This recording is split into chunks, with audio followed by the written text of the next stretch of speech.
মল্লিকার একটি সন্তান ছিল যে অ্যাক্সিডেন্টে মারা যায়। তারপর তিনি ডিপ্রেশনে চলে যান। তার বয়স 42 বছর, ছেলেটির বয়স ছিল 10।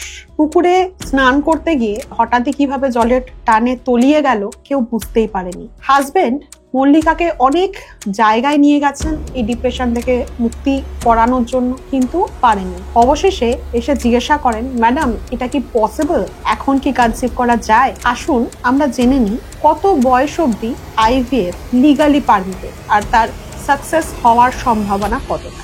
নমস্কার, আমি doctor Sutapa Sen, gynaecologist and fertility specialist, director Sampurna women care and IVF.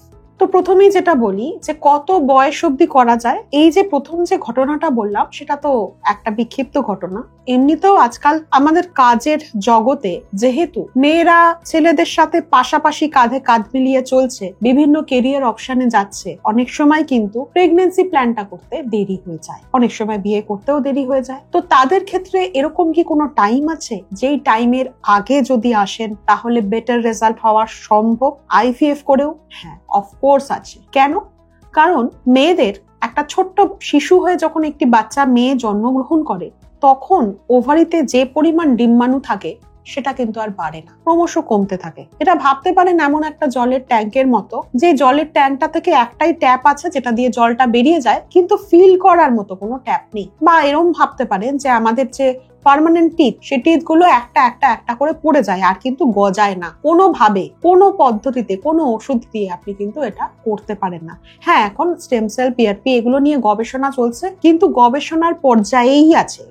এগুলো কিন্তু এখনো এতখানি অবস্থায় এগিয়ে আসেনি যে আমরা ডেফিনেটলি বলতে পারি যে age is not a barrier. না, আমরা সেই জায়গায় এখনো পৌঁছইনি, অবশ্যই চেষ্টা চলছে। তাহলে কোন সেই বয়স যে বয়সের পরে ক্রমশ আস্তে আস্তে ওভারিয়ান রিজার্ভটা কমতে শুরু করে বা এই কমাটা আরো দ্রুত হয়ে যায়? সাধারণত আমরা বলি 32 বছরের মধ্যে যদি কনসিভ করা প্ল্যান করেন খুব ভালো। যারা পারছেন না তাদের কিন্তু অবশ্যই অবশ্যই অবশ্যই একবার ফার্টিলিটি স্পেশালিস্টের কাছে এসে দেখে নেওয়া উচিত। যারা একদম পারছেন না, ধরুন একদম পসিবলই হচ্ছে না, আপনার এমন শিডিউল যাচ্ছে যে আপনি করতেই পারছেন না, যেতেই পারছেন না ফার্টিলিটি স্পেশালিস্টের কাছে, একটা ব্লাড টেস্ট করা পসিবল যে কোনো সময়, যে কোনো দিনে আপনার সাইকেলের এএমএইচ, সিরাম এএমএইচ বা অ্যান্টি ম্যালেরিয়ান হরমোন টেস্ট, এটা যদি করেন তাহলে কিন্তু মোটামুটি একটা আন্দাজ পাবেন। হ্যাঁ, তবে রিপোর্টটা নিয়ে যেতে হবে কষ্ট করে। খালি এটুকু জানুন, যদি 2 এর নিচে হয় তাহলে কিন্তু যাওয়াটা খুব দরকার। 2 এর উপরে হলে হ্যাঁ সময় আছে এখন।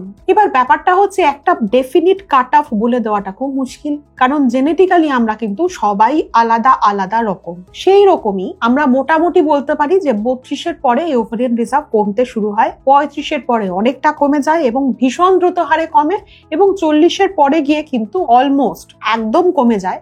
এবং সেক্ষেত্রে কিন্তু সেলফ এগ দিয়ে পসিবল খুব খুব কম ক্ষেত্রে হয়। তাহলে যদি একটা নার্সেল বা টেক হোম মেসেজ করি, কি হবে সেটা হচ্ছে 32 এর মধ্যে যদি আপনি কনসিভ করা প্ল্যান না করেন অবশ্যই ডাক্তারবাবুর কাছে যান, ফার্টিলিটি স্পেশালিস্ট। যদি না পসিবল হয় সিরাম এএমএইচ করুন, নিজে দেখে নিন। 2 এর যদি কম হয় অবশ্যই যান কোনো গাইনোকোলজিস্ট বা ফার্টিলিটি স্পেশালিস্ট প্রেফারেবলি।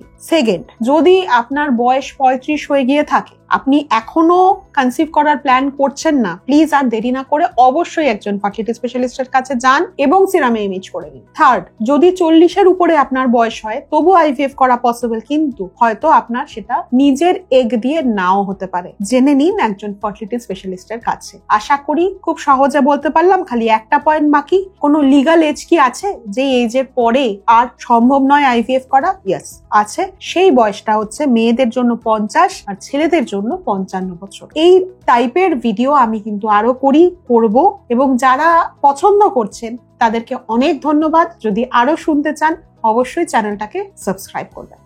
ভালো থাকবেন, সুস্থ থাকবেন, ধন্যবাদ।